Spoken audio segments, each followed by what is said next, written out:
Welcome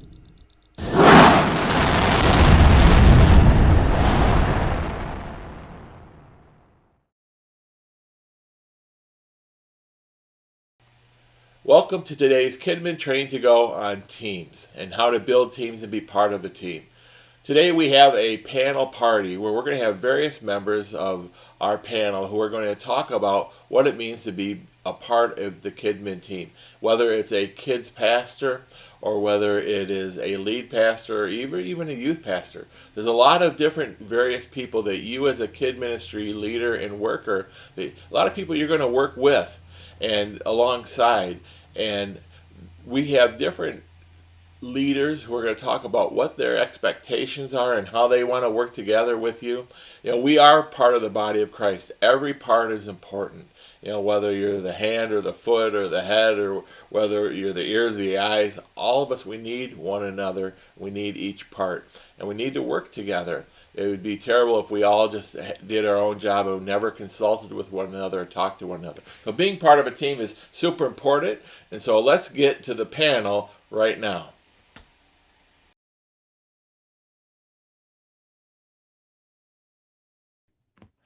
Hey, welcome again. We are continuing on with our series on building teams. This is kind of our panel party. We have different panel members who are joining us and talking about how they build their Kidmin team and how they interact with different various parts of the team. Today we have Joe Bridger, who is the lead pastor at 316 Church. You guys just recently changed your name, and maybe I can explain that here in a minute. But he is the lead pastor. He's going to talk about just being Joe is also formerly a kids pastor, so he kind of gets it. He understands what it means to be a lead pastor, and having been a kids pastor, what he may expect as a lead pastor of his kids ministry team, not just the kids pastor, but those members of the team. So welcome, Joe. We're glad you're with us. And so why don't you explain to us a little bit about what it means as a building your team and what your expectations are of the Kidmin team. Sure. I was blessed to be able to be a kids pastor for about 15 years. And I got to travel in all sorts of different states and go to all sorts of different places. And I got to see a lot of great teamwork. And I got to see a lot of unhealthiness too as we went to different places, because sometimes we'd come into a children's ministry and the culture was not healthy. And I think what, more than anything, I think what most senior pastors are looking for from their children's ministry team is, are you contributing to a healthy culture in our church?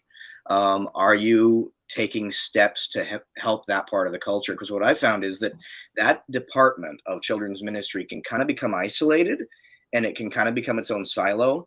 And then it kind of becomes an echo chamber. And if you're not careful, you can feed into that unhealthiness, toxic sorts of conversations and culture, and that ends up backfiring and ends up actually hurting the church as a whole. And your first goal, I think, as a children's pastor working with your senior pastor, I kind of see it as a tandem bicycle, because you're both working on Sundays and you're both there and you have to work together, and there has to be mutual respect. And so I think that's a big, big deal, because oftentimes I've come into a culture that has been unhealthy because the children's ministry has become a silo. They're doing their own thing. And in fact, many times the people who've gravitated toward there don't particularly care for the senior pastor or the church itself. They just care about the kids. And so you have to kind of guard against that and protect against that. And that's kind of priority number one that the senior pastor is looking for is, are you willing to be part of the vision of the church in a healthy way? Or are you kind of have you inherited, or have you come into an echo chamber that is toxic? And that's usually the situation I'd come into. Was over the years, things had become toxic and I'd been brought in. I hadn't been brought in to fix that problem, but that problem was there, and the senior pastor didn't even realize how bad it was. And so we had to come in, and oftentimes we'd lose half the staff because they'd say, well, okay, if you're going to be in alignment with the senior pastor's vision, well, then we're out of here. And you have to be okay with that, because what will happen is the Lord will bless you, and you will find it'll take time, but you'll end up with more volunteers, not less, because you submitted to the senior pastor and the church's vision rather than being this isolated silo. So no, I get that. So a big part of being part of the team at the church is is kind of coming under alignment with the vision of the church, the vision of the pastor. And so I see that as, just that alignment is so important, that every department doesn't have their own separate vision apart from the church. That there's and so that you come together, and that builds the culture of the church. That way, it's not like you have five many churches, they're doing their own thing within the church, but you have one church, one vision, moving forward together to make that happen. So I see that as important. One of the things that I've seen through the years as being a kids pastor and seeing churches navigate through this is what I've seen is kids pastors not knowing how to approach their lead pastor when it comes to requesting resources or wanting to maybe champion events or training, or maybe even getting new volunteers. You as a lead pastor, how do you want your kids ministry team to approach you to talk about things that may be important to them, like resources and getting new leaders and maybe events or training that they may want? Well, one of the things I do at 316, and we do at 316 is, and I'm not sure, I really don't, sometimes you just don't ask why, you just move forward, and it doesn't matter, the why doesn't matter, you just move forward. But what we've been doing here at 316 is empowering our leaders, and as a senior pastor, proactively going to our team, because we in Christianity, we in God's kingdom tend to be very thrifty and tend to be very conservative and tend to be very careful with God's money. We don't want to ask for anything. We don't want to, we always think we're being a bother. But the reality of it is, as the children's ministry leader, you are the champion at that table at the staff meeting. You are the one who speaks for that crowd in your church. And if you don't say something, nobody else will. But also as a senior pastor, you got to understand and remember that they're going to be intimidated to even come to you and say, "Hey, we need this for the budget. We need this. Can this be provided?" And this is the time of year, right around November, December, is when you go ahead and you sit down with your senior pastor and have those conversations, because this is in their budget cycle. So our annual business meetings in the Assemblies of God usually land January, February, March, somewhere in there. And so now they're preparing their budgets for the next year, and many children's leaders don't really fully understand that. And so, now would be the time to be sitting down with your senior pastor and saying, "Hey, you know what, this is where we'd like to see the budget. Is this sort of a thing possible?" But then the senior pastor has also got to understand, hey, you got to go to these people and provide. So you got to, like what we've been doing is saying, okay, we will pay for your trip to children's ministry events. We will pay 2 trainings. We will go ahead and take care of you. We'll pay for your gas. We'll pay for your training. We will get you a hotel. We'll get you these things. And I'm just proactive as a senior pastor toward those things, because I know they're never going to ask for it. Right. Does that make sense? Yeah. No, I get it. I know Yeah. there's a little bit of intimidation in saying, "Hey, I want to make this ask," and so you might be not necessarily afraid, but just you're not sure of the process. You don't want to be turned Right. down, and so you're just kind of like, "Well, it's just easier just not to ask." The worst thing they can do is say no. Right. But at least you asked. I mean, it really is true. The worst thing they could do is say no. I mean. Right. Right. And so I think that's important, is that one word you said, you're the champion of the children's ministries, and so you Right. have to have, and that's built out of relationship with your lead pastor. So make sure that you're doing that, that you're uh, developing that relationship with your lead pastor, making the ask, and also having a why, and maybe some rationale for why you're wanting to do it. That's going to help the lead pastor, especially when you're dealing with boards and other people that may make the decisions on the finances. Is he or she are going to want to relay that to the board, why they're wanting to do this. So I think that's super important to ask that. To have that broken down plan and to present like you've actually thought it through. Right. Because if you just ask, you're going to probably get a no. But if you go, okay, this is the reason why, because you got to remember, your senior pastor does not live in your world. Even though you're both working on Sunday mornings, you live in 2 separate worlds a lot of times, and you got to communicate that and say, okay, these are the reasons, because your board, most of your boards and most of your senior pastors just don't live in your world, or they have children who have aged out of your system. So you have to break it down like that. You're right. Right. And the other thing, just I was thinking about too, is the scripture tells us a few things. One is we don't have because we don't ask. And that Mhm. that goes directly along with what you're saying there. And also, whoever's faithful in little things will be put faithful in much. And so, as you've shown a history of making good decisions and having good asks, you're able to build on that, and you're able to maybe ask for more in the future, or for different things that there's a more likelihood to um, grant your request when you've been trustworthy in the past with your request. So that's important, I think, too. Yeah. Mark, this is something that was taught to me by a missionary when we were church planting, we were raising money. And he said this thing to us, this really succinct thing, and it was awesome. He said, we were being trained to raise money for church planting by Assemblies of God missionaries. And they said this to us. They said, um, how many of you believe in God's calling in what you're doing? And of course, everybody raised their hand. And then they said, how many of you believe that God will bring people your way to partner with you? And about half the people raised their hand. And the missionary said, if you believe that God has called you, why don't you believe that God has called other people to partner with you? And that changed my whole philosophy and my whole mindset towards volunteers in children's ministry, and towards finances in children's ministry, and towards going to my senior and asking for a budget and asking for financial support and laying out a plan, because my senior pastor has been called to partner with me to reach these families. Yeah. And I just never saw it that way. And I thought that is an amazing, succinct way, recognizing we're partnered together to reach people in this community. And that changed my whole philosophy when it came to going and saying, hey, Pastor, we'd love to do these things. Here's the plan. Can we fit this into the budget? Yeah, no, that's a great insight. I was thinking about that while you're talking to it, and even just bringing on volunteers onto your team, just maybe before you bring somebody on, just running that list of potential people that you're thinking about across your senior pastor's desk and talking with he or she about that, because maybe they have some insight that you don't have on the people that you're hoping to add to your team. Any Can I thoughts on that? can I tell you? Yeah, I'll tell you a quick story to illustrate that. I walked up to somebody one day, and I was at a big church, about 1,500 people, and we were serving, and they had put me in charge of recruiting. I was kind of the gopher. Like, we had like 7 part-time people, and it was my job to fix. It was a great place to learn, because it was my job to fix everybody's problems. Like, I literally floated around from department to department to department and fixed their problems. And one of the problems was, we had a Sunday school class that nobody wanted to teach. It was like sixth graders, fourth through sixth grade, and nobody wanted to do it because they were fourth through sixth graders. I loved it. I absolutely loved it. I didn't want to leave. So I built up the morale in the room. And then they were like, okay, you need to leave. Like, you need to recruit yourself out of a job. And I'm like, oh, I don't want to leave because these kids are great.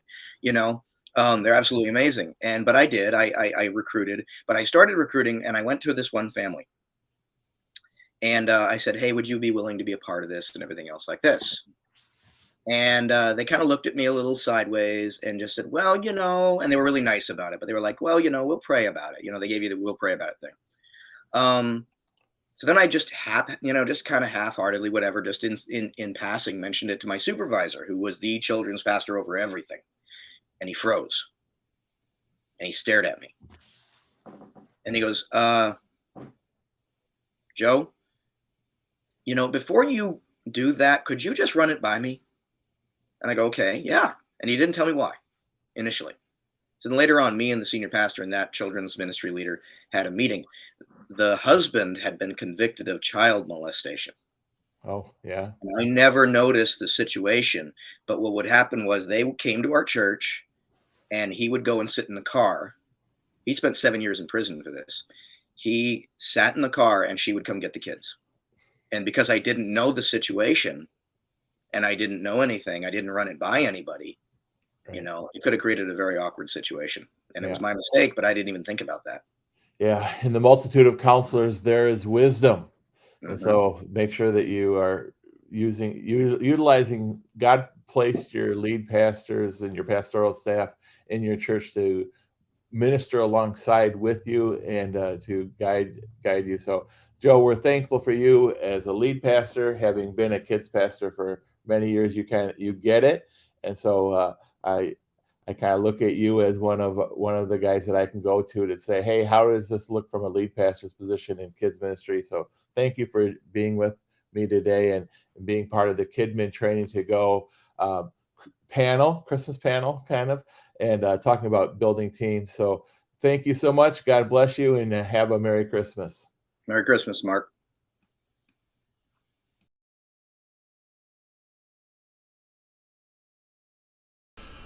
Well, this is quite a treat. We got John Davis here with us, our superintendent. Usually, John, when we do these things, I'm behind the camera and you're in front of the camera.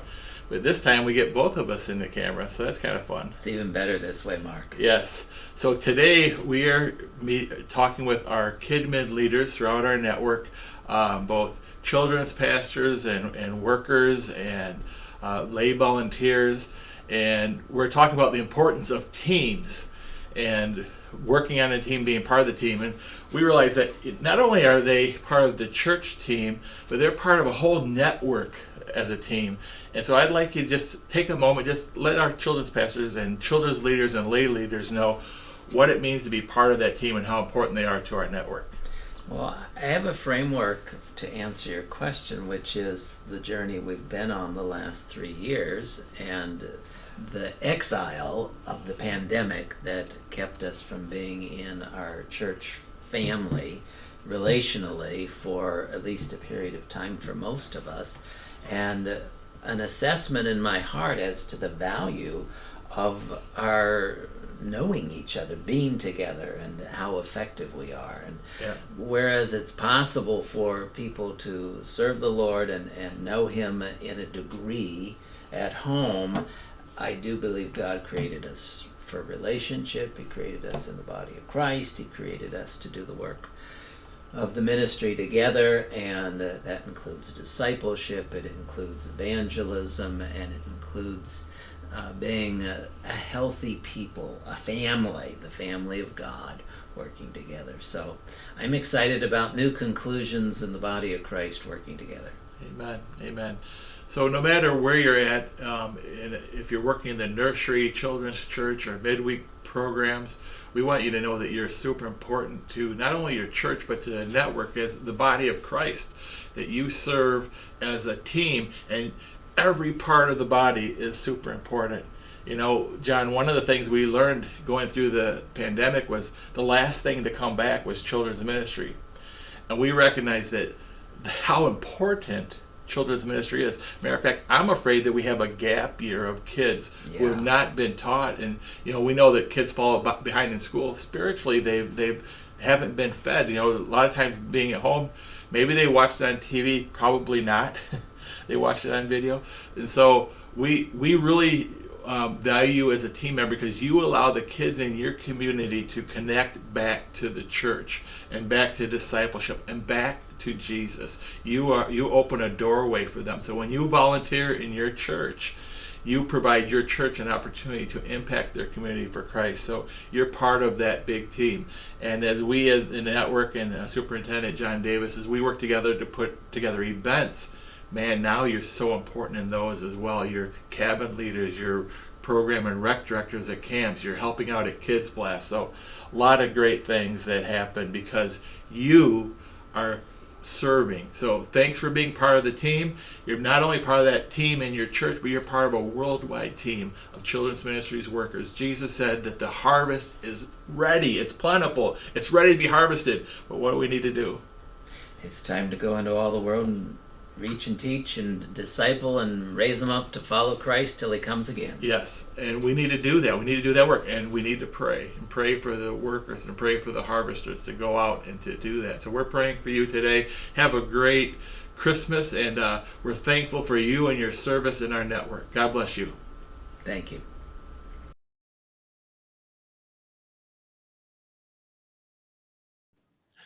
Hey, welcome back to Kidmin Training to Go. And as you probably already know, we're talking about teams and being part of a team. This is kind of our panel party, and we're having different panelists talk about the teams that they serve on and where they serve, and just different nuances of being part of a team in ministry.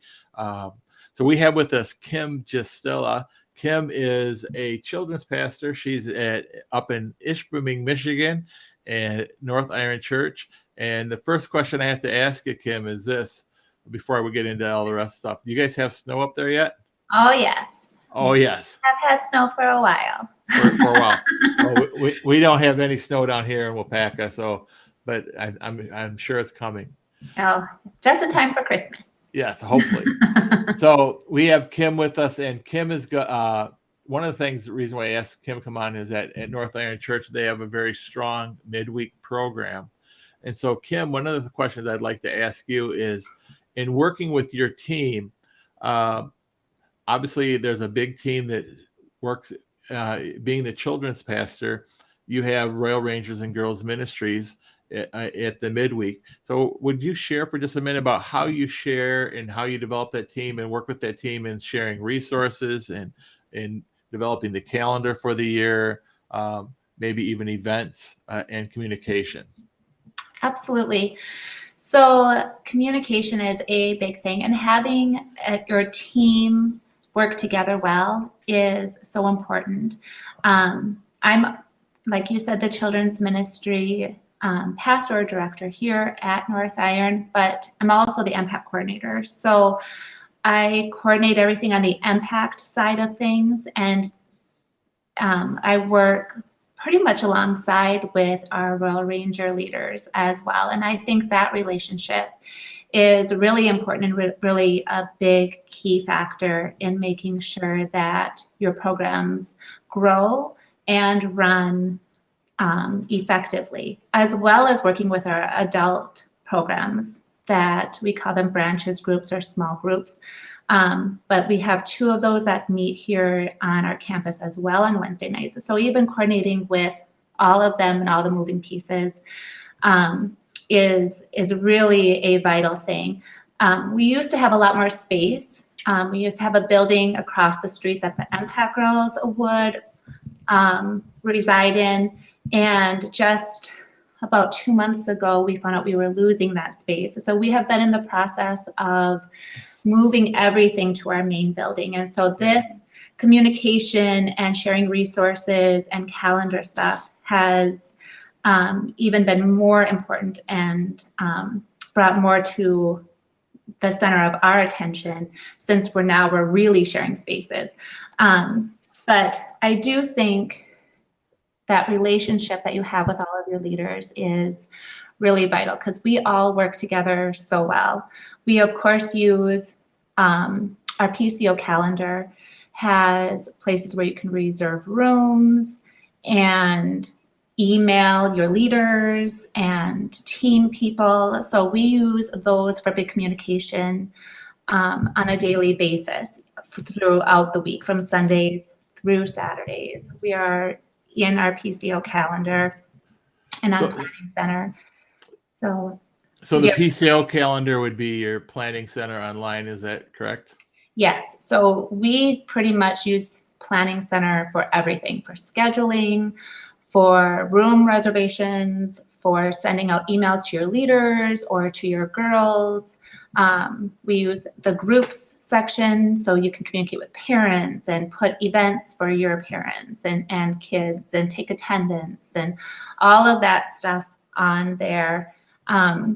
But for Wednesday nights, how we have discovered, it could have been a real downer losing all of that space, and we could have just sat and complained and groaned and moaned, and it wouldn't have done any good. So we took a proactive state and started thinking, well, how are we going to fit 200 kids in our building all together, along with 2 good size adult groups? And it's really been working out amazing. They've been building outdoor structures for the boys to start using in January. Both of the adult groups combined and are just taking over the sanctuary auditorium space, and we're all fitting in here really nicely and still have plenty of space. So it is amazing when you're able to communicate with your leaders, communicate with all of the people who are working together and set a plan. I think that is one of the most important things that we're able to do. Of course, we set our events a year in advance. So we already have our 2023 calendar set for all of our ministries, for all of the kids, Impact Rangers, Go Kids, our Sunday morning program, and the branches groups too, our small groups. So that helps with planning as well. Things may change here and there, but at least you're reserving your vehicles, you're reserving your rooms. All of that kind of stuff happens already. Like we're a year out, at least a year out. Some things are even more than a year out, for making sure you get in there and get your events on the calendar. So who's involved in that planning, calendar planning time? So how we do it is each department goes on to Planning Center and plugs in all of their events and dates. And then as a staff each week, we go over that. So we have a weekly meeting where we're able to go through and double check calendars, make sure everybody's got their resources they need, their spaces, the check-in system, whatever they're in need of, is going to be available to them. So that's, and I do think those are, sitting down, communicating. We're pretty fortunate that I run the 2 programs, so it's easy for us. But then also, we just have a great working relationship with the Ranger leaders and even our youth group, because none of us have our own space. We share everything every single day of the week. If it's a CR program in certain spaces, and then it transitions to youth group, then it transitions to Impact and Rangers, and no one has their own space. So it's very important to make sure all of those systems are up and running, which I'm assuming a lot of churches are in those same boats where you have to share space. Kim, in 25 years of children's ministry, I never had my own space. I shared space for 25 years. That meant setting up, taking down every week, putting it away. Even like Sunday morning, it wasn't like I could leave it till Monday morning. We had a Hispanic church that came in right after me and used my space. Yeah. So what I heard you say is, communication is important. Getting everybody on the same page, letting them hear what's happening, being ahead of the schedule, because people plan things out. And so having a calendar, putting it on a calendar, hearing what everybody wants to do, kind of dream their dream and then make it happen by putting it on a calendar. Yeah. And then the biggest thing I heard you say is just relationship. And those conversations are much easier built and based on relationship that you have with your leaders and hearing them. Yes. And it's important to have a bunch of leaders, I don't know how we could do it if we didn't have the number of volunteers and people. And, it's so important to even just have people on your team doing things that you can't do, things that you aren't good at, things that, you can't do everything. And if you try to control everything and not have people under you doing things, you're not going to be able to grow. You're not going to be able to minister to as many kids. It just won't be as successful. So it's really important to develop your team, get as many people working with you that have different strengths than you do. That's that really helps with making sure everything is flowing smoothly too. If everybody's in charge of something different and you're not controlling everything. That's a great point. I appreciate you sharing that, because I think one of the best things about teams is you surround yourself with people that have skill sets that you don't have. If you surround yourself with people that are just like you, probably you're going to create conflict because everybody wants to do what you want to do. But some people are good at administration, some people are good at public speaking, and some people are good at relational type of things. Absolutely. Find out the strengths of people. So do you guys do anything for helping people find their strengths or where they might fit best? Well, when we get requests for serving, because people can put in a request for serving also through Planning Center. And every department will get like an email saying so-and-so wants to be involved on your serve team. And then the leaders will connect with them and through phone call and email and figure out what their strengths and weaknesses are and where their sweet spot is. We always say we want to put you where your sweet spot is so that you are an awesome volunteer, that you're enjoying yourself, and you're very effective in doing what you're doing. So putting a volunteer in the right place, sometimes it's trial by error. Sometimes I'll tell them, well, this is where my need is. So this is where I'd like to put you. And sometimes it's putting them there where that need is. And sometimes it works. And sometimes it really doesn't. And then we reevaluate and say, well, I see maybe you're better with the older kids. Let's plug you into our friends or girls only programs and see if that works. And those relationships and team building are really important. I know for us, we have multiple campuses. So we have multiple teams that are all, like I have, for instance, on Sundays, I have children's ministry teams in 2 other campuses. So really communicating with them too. And, like that really has, with your resources and your events and everything, coordinating, a lot of planning, and really meeting with them and making sure their needs are met too. It can get a lot more complicated but you need those people in all of those areas. Yes. So,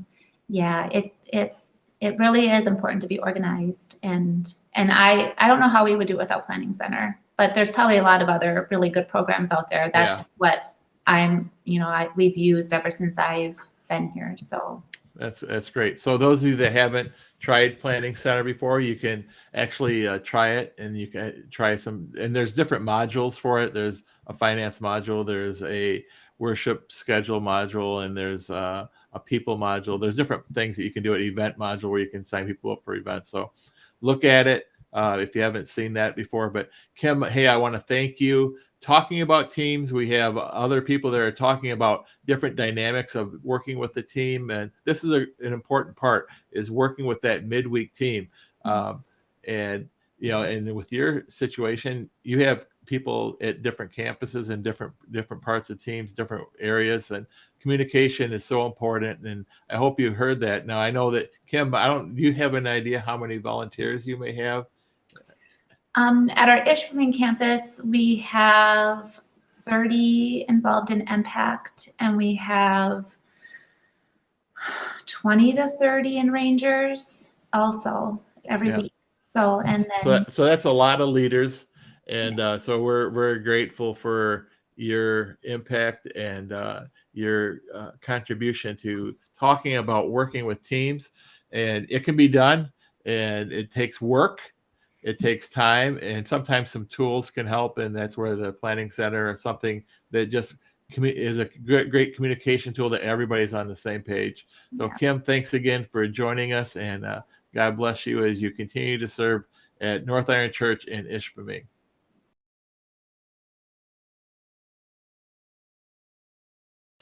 Hey, welcome again. We are doing these series of interviews talking about what it means to be part of a team and working together with teams. And so this is our focus for this Kidmin Training to Go. And I have with me Pastor Cole Andres, who's the youth pastor over at Wapaka First Assembly of God, which is actually just right over there, just a few hundred feet over that way. Cole, to have you, good to have you with us today. We are talking about how to be a good teammate. And where our audience is kids pastors and kid ministry leaders, and you being a youth pastor, and I've worked with many youth pastors through the years. One conversation I like to have is, first I like to have a conversation is, what do you want these kids to know and be when they get to you? But today, and we might talk about that maybe a little bit, but what I'd really like to focus on is, how do you coordinate with the children's ministries of the church and coordinate resources and coordinate calendars, coordinate events? What do you do to make that happen? Yeah, I think that's a great question. I think that when we think about our calendar and our church calendar in general, we have to realize that we are one church, right? And that every piece of this ministry should work together. And so when we set up our calendar, we try not to align the same weekends for different events. So like I wouldn't have a kids event on the same day as a youth event. I don't want to interfere with anything that might have multiple volunteers having to choose between which event to volunteer at. I come from our church is not a big church, it's a mid-sized church. We have limited resources with volunteers, and so a lot of our volunteer people are volunteering both in kids ministry, in preschool. Some of them overlap from youth ministry to kids, and then we want to make sure they're not having to choose something to be a part of. And so we are very open and honest with like, hey, we want to make sure we're balancing our calendar.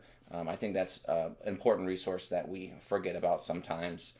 So we try to balance our calendar, balance our volunteers, and just to ensure that, hey, we're working together. And then one thing that's really been helpful for our ministries is the willingness to participate in each other's events and being that first volunteer to say yes. We have our Christmas program coming up this next weekend, which is our kids' Christmas program. But I'll be there on Saturday, helping wrangle all the kids together, teaching music and helping with that program as well. And so we try to collaborate as many times as we can. Part of a benefit of collaborating like that is that those kids, when they become youth kids, because they will eventually, right? That's the hope, is that they grow up and become teenagers and join the youth ministry.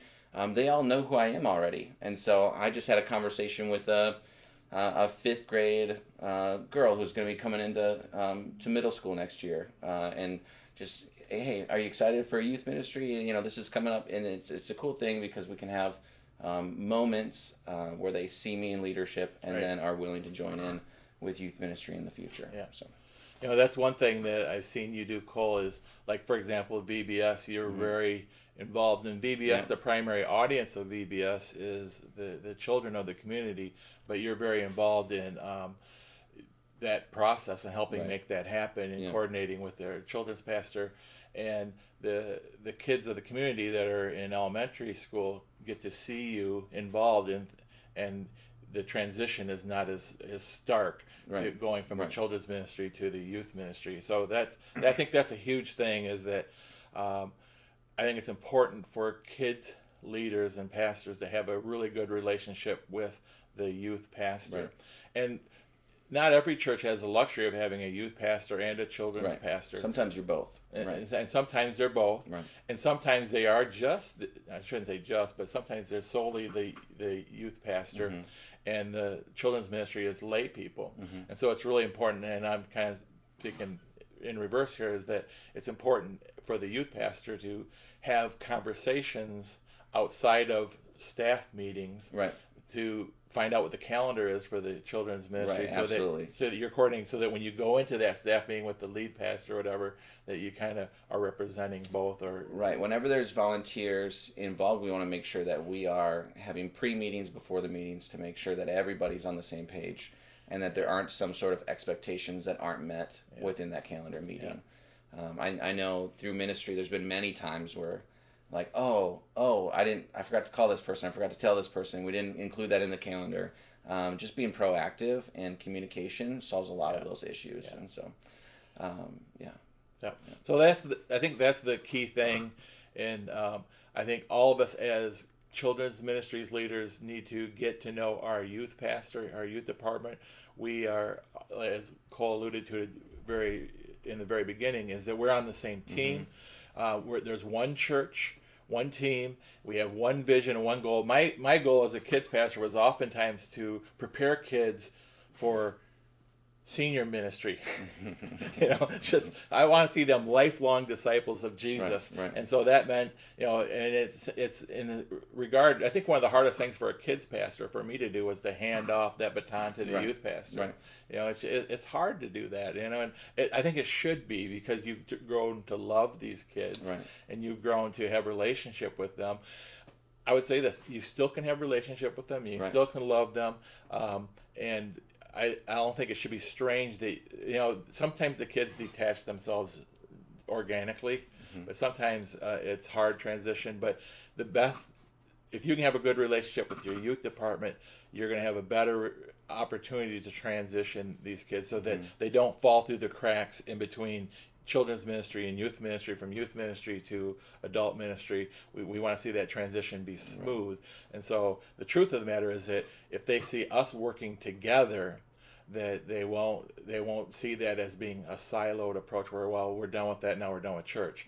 No, we want them to realize that the church continues on through, it's a continuum of ministry that happens intentionally at each level. Right. So One thing I'd like to add, I think that we want to make sure we're not overlooking the opportunity that kids ministry becomes as a youth pastor.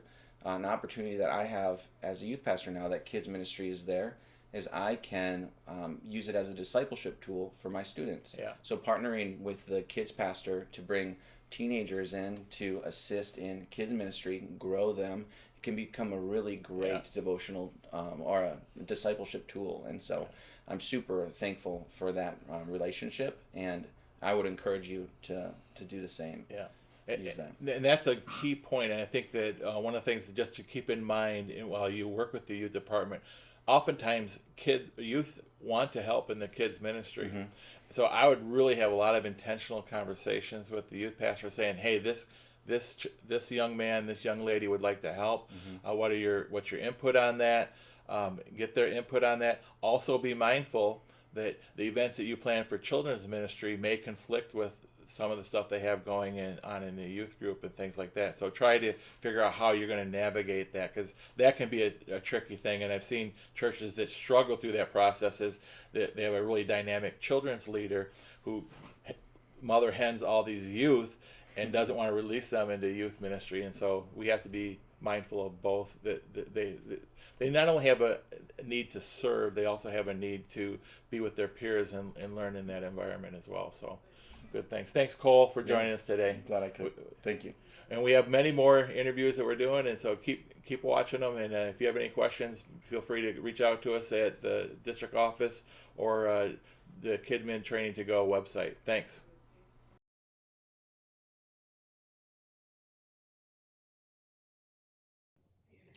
Hey, welcome again to another Kidmin Training to Go, and we are on our last interview. We are with Corey Sullinger. Corey is the children's pastor in Marshfield, and he works at Northridge Church and works with the kids ministry there. Kind of a unique day today. We put off this interview for a little bit so Corey could finish his all of the Christmas programs and Christmas things that he's working on. And now we are in the middle of an ice storm, and so he's working from home. Supposed to have like maybe up to 12 inches of snow, and so it might be a little fuzzy, but it's the way it is. And so we're glad to have Corey with us here today. Thanks for joining us, Corey. So you have some festive Christmas gear on. What do you have on there? Yeah, absolutely. So wait a minute, I got my sweatshirt or sweater vest t-shirt. Sweater vest. So. Okay, awesome. I had on earlier today. I had my BGMC sweater on earlier today. Hey, Corey, we have we're talking about developing teams in children's ministry, and I know that you work with teams in Marshfield at Northridge, and so one of the first things I'd like to ask you as a kids pastor, what teams do you identify that you need to work with throughout the year?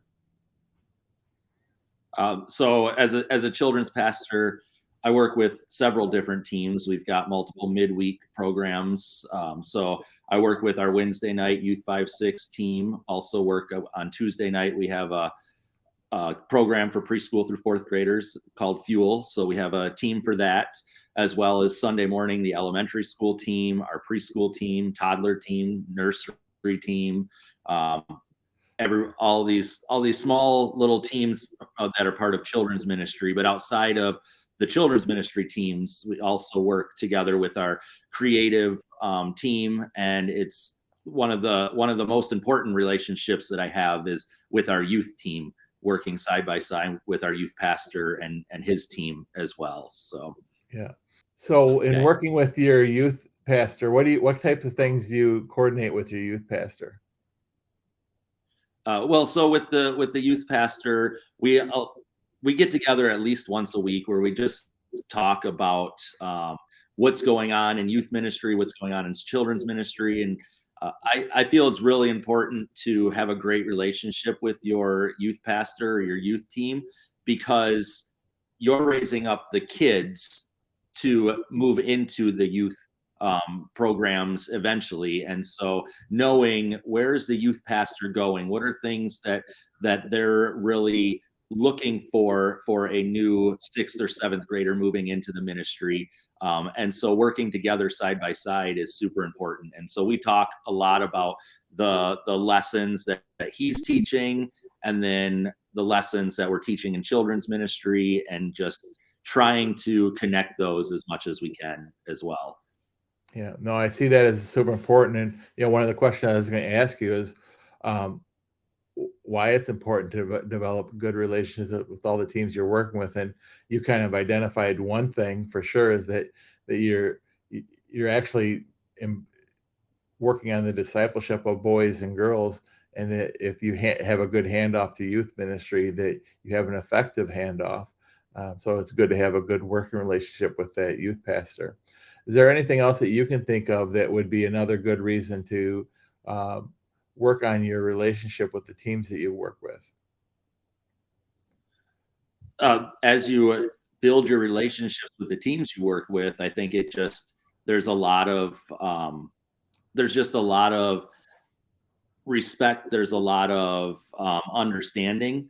And when you have that understanding, when you have that respect, when you have that relationship with one another, it's a much healthier atmosphere, and not just for the children's pastor, not just for each leader, but it's also a much healthier atmosphere for the kids and the families that every single one of those team members are interacting with on a day-to-day, week-to-week basis. Yeah, no, that's a great point, is that the families appreciate it when we as a church body, we work together and we're not pulling in different directions, and we're communicating with one another. They have kids, some kids may be in the youth ministry, some may be in the children's ministry. And if we're like pulling them all kinds of different crazy directions and not communicating with one another, it can be a little bit of chaos for those parents. So I'm sure they appreciate Absolutely. If you don't have that relationship with team members, whether it's on your own team or on the youth team or another team within your church, then if there's that animosity or not being on the same page, families are usually put in the middle of that. Your kids, your youth are put in the middle of that. And so it makes for a very unhealthy situation. Yeah, for sure. So I know, Corey, as a kids pastor, you are kind of in charge sometimes of developing your teams and developing your children's ministries teams. What would you say would be a key ingredient for a kids pastor or kids leader to develop a great team? What would be some key things that they might think about?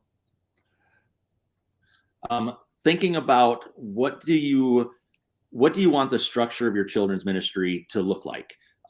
What types of teams do you want to have? And so we've gone through a lot of different trials and errors of having different teams in charge of different things. But I think the biggest part is just praying, just asking, like, where are you leading this children's ministry? What does that look like? And putting together teams that will align with that vision that God gives you. And so currently right now, we're actually in the transition of redeveloping our teams and raising up spiritual mothers and fathers, raising up key leaders within each ministry. And so it's really important to identify them. It's really important to encourage and to disciple them.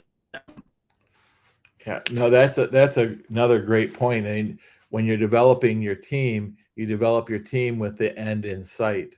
You have a goal in sight, and so as you clarify that goal, you're saying, okay, now who are the strategic people to make us have that goal become a reality?